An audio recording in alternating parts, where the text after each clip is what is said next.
Hello, I hope you're doing well. Today we're discussing one of my favorite books I've read recently, The Way of Kings by Brandon Sanderson. This is a review. You already know that it's one of my favorites I've read recently, so that kind of gives away how I feel about it overall. But we're going to get into exactly what makes it so good, in my opinion. This will be as spoiler-free as possible, but I want to give you the context that I've actually read beyond this book, like 4 books deep in the series now. I'm going to do my best to keep the discussion of characters, world-building, plot, everything just to the first book, but it is important to note that things, in my opinion, just get better from there. But let's delve into The Way of Kings. Let's start from the ground up and discuss world building first. If you've read any of the other Cosmere books, you generally have an idea of what Brandon Sanderson's universe is about. This story happens on Roshar, which is a planet that has humans on it, but is wildly different to what our world is like in real life. There's a massive hurricane-like storm that has sort of determined a lot of the geology and wildlife, so many aspects of life in this world. The impact of that is so well developed, and beyond that there are things about the world building I don't want to get specifically into because they are mild spoilers, but it is all so extremely well thought out and it feels so real and so wildly different at the same time. That's a very difficult balance to strike between being fantastical and realistic. This is totally removed from our normal life, but you can actually sort of insert yourself into it and be like, yeah, this actually works, this makes sense. Even more than that, it's so much fun to keep learning about it and try to figure out what's happening ecologically and otherwise. There are these beautiful illustrations that are put throughout the book at the beginning of chapters. Those are super insightful and interesting. I do have a background in biology, so I might be biased, but I just want to learn everything I can about the world itself. Like story, characters, magic, everything put aside, I would love to just sort of read an encyclopedia of how this world works. However, that is just the physical aspect of what's going on in this world. There are entire non-physical, they have physical impacts.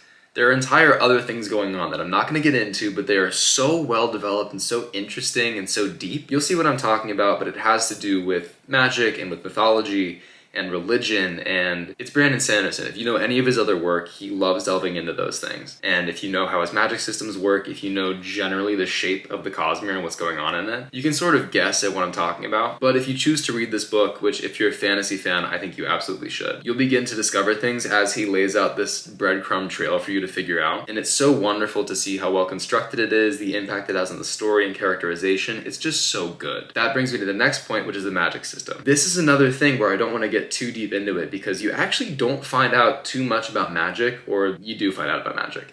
You don't get too deep into the magic system in the first book. It is definitely there, and it's definitely well developed and fascinating, but it's a plot point. Sanderson is known for his magic systems. They always operate based on some sort of logic. Everything sort of makes sense, even if it's a stretch to sort of say, okay, this exists and this can happen. There are logical rules to all of it, and it all works together. This book, if you know about the magic in Mistborn, or the magic in Warbreaker, or the magic in Elantris, this magic feels distinctly different, and I'm not going to say more than that, but it's really, really cool. And it lends itself to like anime style fight scenes, which are just so much fun to read. It has a lot more to it than that. You'll start to see, you'll start to see it early on, but again, it's like a trail of breadcrumbs you have to follow to figure out exactly how it works, what's going on, the different varieties of things people can do, the different systems that may or may not exist in this world. It's so cool. The level of intricacy with the magic system lends itself super well to epic fantasy. That is what this is. It is building out a massive series on the scale of The Lord of the Rings or bigger. So having a magic system like the one that he's created that has distinct rules but is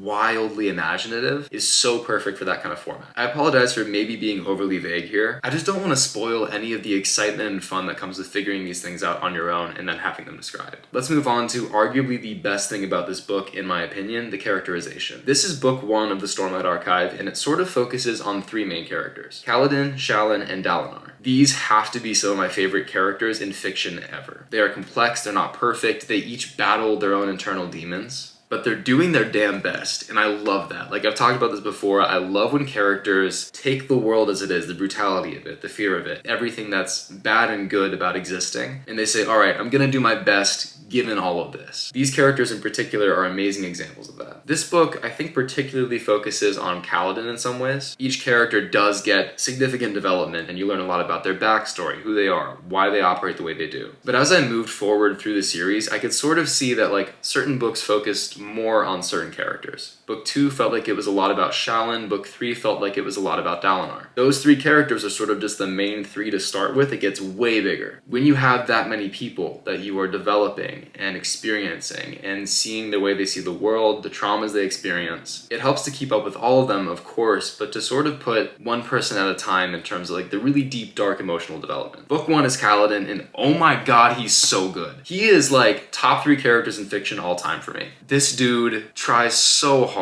He tries so hard, and this is not a spoiler. He gets beaten down a lot. He takes a lot of abuse from the world, from other people, and he does his best anyway, and I think that's so inspiring. He's incredible. Another aspect to his character, and actually to a lot of the characters that in my opinion is handled super well, is mental illness. It's decently well known that Kaladin has what could be described as clinical depression, and it is handled so damn well. It's given the weight that it deserves. It may not be perfectly accurate to everyone's experience in real life, but it does feel like this is actually something that, like, I don't know if the author had experience with this, I don't know if he had a close person to him that experienced this sort of thing, but it feels real, and it's handled with empathy and compassion. I was brought to tears multiple times reading this, reading about the way that he felt, reading about the way that he saw the world sometimes, the things that happened to him. So Kaladin to me is just amazing. He's so inspiring. Shallan is also incredible. Her characterization is so cool, and the way that she changes and moves through the story with different stages of her own development is fascinating. Dalinar too. Dalinar really gets good in books 2 and 3. That's not to say he's not incredible and interesting and dynamic in book 1. He absolutely is. But once you start to really get into his head eventually, it's just like, whoa, this dude is so complex and fascinating. Beyond those 3 characters, there is an entire incredible cast of other characters as well. Jasna Colin, absolute favorite for me. She can do no wrong. She's the coolest person in the entire book. Probably the coolest person I've read about in literature. She's also in my top 3 with Kaladin. It's like Paul Atreides, Jasna Colin, Kaladin Stormblessed. Navani is also amazing. Elhokar is a fascinating character. Gavilar is great. Zeth? I'm not sure how to pronounce it. I've been saying Seth in my head. Really freaking cool character. Taravangian is fascinating. Eshonai is amazing, as is Venli. There's just so much depth. Sadeas, oh my god, Sadeas is amazing. I don't want to say what he is in the story because it would give too many things away, but dude, so well written. Renarin, Adolin, Syl, like just so much incredible depth. Even characters like Gaz. I'm not going to tell you who Gaz is and what he does and what happens to him. There's just so much dynamism to each of these characters. They change so much. They're given the chance. This is the theme of the book, is change. Accepting all the difficulties and pain of existence, because it's always there. There's always challenges. There's always pain in some form, but also recognizing all the beauty and moving forward, doing your best. I love that theme. I've talked about this so many times. I love that theme so much, of taking things as they are, accepting it, and welcoming it all, moving forward with your best foot put forward. It's just so inspiring. We're gonna limit ourselves back to characterization for now, but I just feel inspired. There are, critically, some characters that come back from other books in the Cosmere. I'm not going to tell you exactly who, but it would behoove you to read the Mistborn series and Warbreaker, for sure. I do think it's also good to read Elantris. I think you should actually read Mistborn 1 through 3, Elantris, and Warbreaker before you get into this. You could easily do it without doing that, but Warbreaker, in my opinion, is a definite read before this. Mistborn, I think, is a great entry point to the Cosmere, also very worth reading before this. The series that I would say maybe don't, maybe do, up to you, is Mistborn Era 2. So that's books,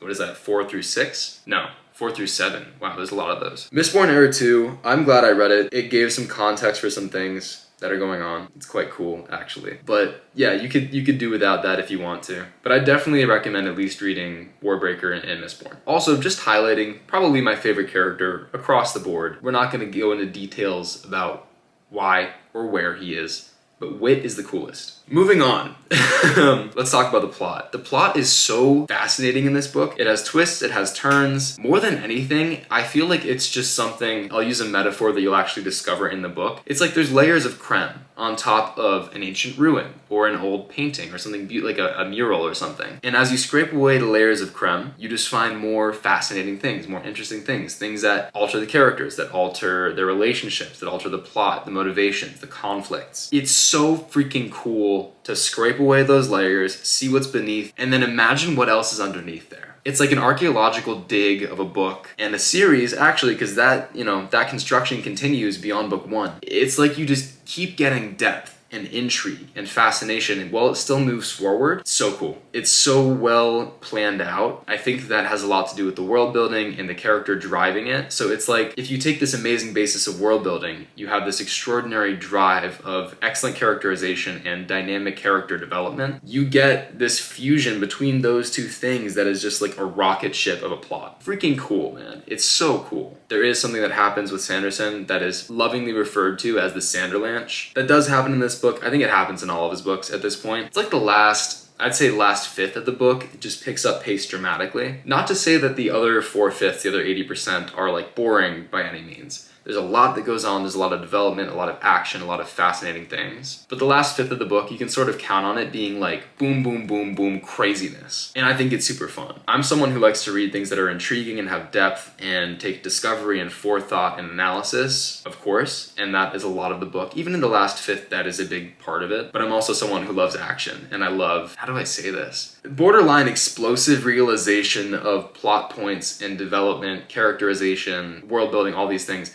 I love when it all comes together. Brandon Sanderson does that better than a lot of authors I've ever read. Moving on to themes, focusing specifically on The Way of Kings, just the one book. There's a lot about leadership. There's a lot about, oh my god, yeah, I feel like I'm gonna break down a little bit thinking about some stuff. There's a lot about grit and determination. There's a lot about mental health and the challenges therein. There's a lot about family. Yeah, there's a lot about family. There's really interesting discussion of the way that the world shapes culture and individuals. There's actually some very fascinating things about gender as well. That is one of my favorite things about the book. This might be one of, if not the biggest theme overall, is religion. Brandon Sanderson tackled this a lot in Mistborn. To an extent, he tackled it in Warbreaker and Elantris, I guess. Less so than Mistborn. Mistborn was like very deeply about this in some key ways. The Way of Kings and the Stormlight Archive as a whole, I think, tackle this to a different level. I'm not going to say what specific aspects they talk about. I'm not going to say what's going on in that regard, but really interesting discussion about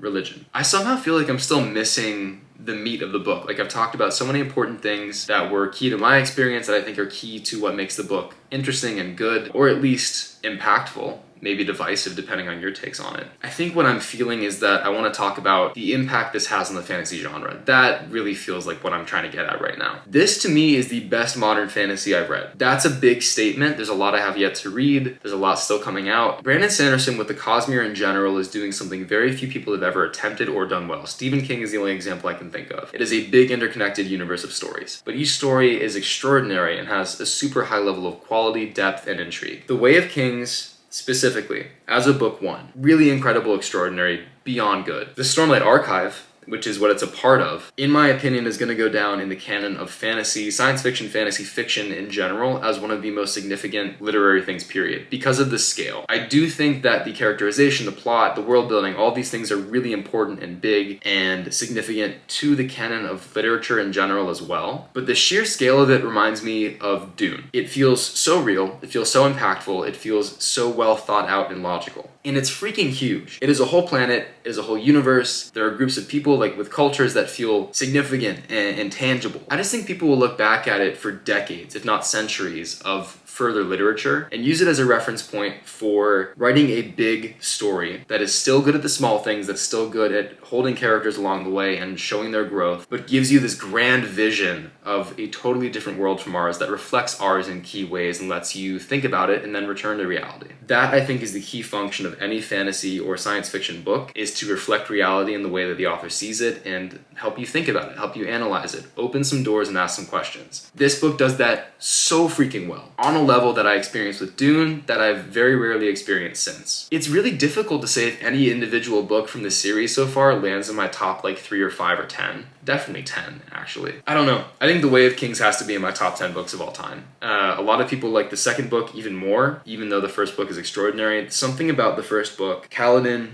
Dalinar, Shallan, their journeys, the way that they delve into themselves and the world, is so incredibly impactful, and it's such an amazing establishing book. because that is its function. There is a definite arc to this. There is a beginning, middle, and end. There are acts. It feels satisfying to finish, but it opens up a lot of doors to go through in the future. This is one of the best establishing books ever. This is one of the best book ones I've ever read. It gets you so excited to read everything else in the series and everything else in the Cosmere, but self-contained, it is freaking fabulous. So I would give this book 2 thumbs up, 5 out of 5, extraordinary. I would highly recommend you read it. And if you haven't read the rest of the Cosmere, I would say try that too. More than anything, I think the biggest reason for reading it is that it makes me feel good about the world. It makes me feel good about trying to do good things and move forward with hope and growth and to take the next step. In any event, I hope that's helpful. I hope that if you read this, you enjoy it, and let me know your thoughts on it. If you've read it, if you're going to read it, I want to hear about all of it. Thank you so much for being here, and happy reading.